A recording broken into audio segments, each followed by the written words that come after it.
I had a question posed to me of how do you go about getting paid from clients who are over 30 days, net 30. And I'm like, that's a really interesting question and a great topic.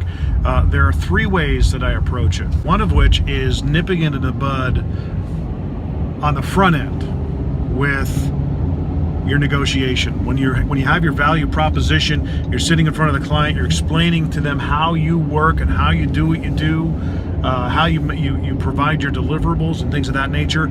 You should also say, and upon delivery of your project, and once I've done everything we agreed upon, my methodology of payment is net 30. And after that net 30, I charge a 1% late fee based on the balance on a monthly basis. In this situation, you're only doing a 1%. You're not hitting them with, depending on the balance of what they owe you.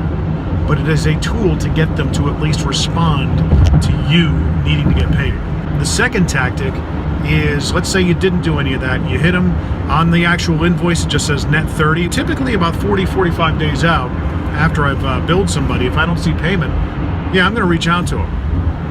And first what I'll do, I'll go into my invoicing software, which is FreshBooks in this case. Great online cloud-based software. Keeps track of your expenses, your invoices. Send out an invoice because it's going to look like it's formal from FreshBooks or QuickBooks or what have you. See if they get back to you, because you could say that it's an automated general type of invoice just being popped out because of the timeline on it. If you start blowing them up from it, you start sending out an invoice every 3 or 4 days. Some invoice programs actually will do that for you. They're pre-programmed to do it, and you could set however many days that it will send out that invoice until you receive payment.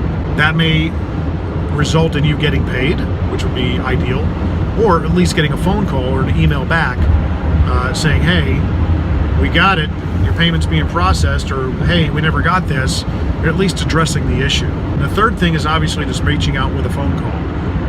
A lot of people in this particular call that I had was kind of trepidatious to do something like this, and that really boggles me because, first and foremost, we're salespeople.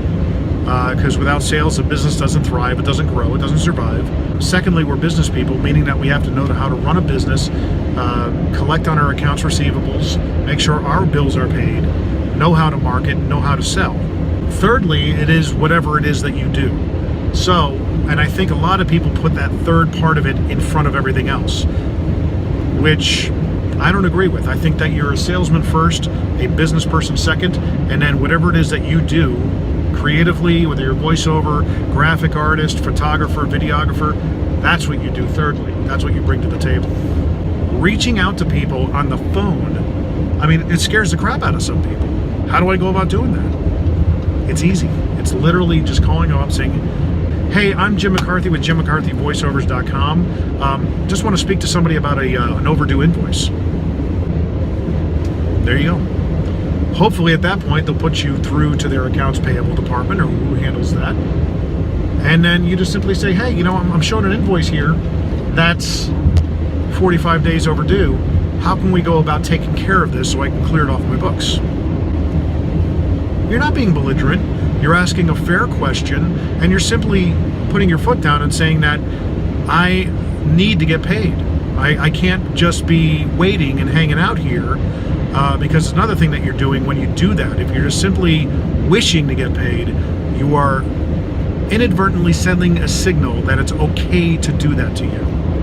Now, if you're the kind of person that once that 30-day mark ticks over and you still haven't been paid and you start hammering them, squeaky wheel gets the grease.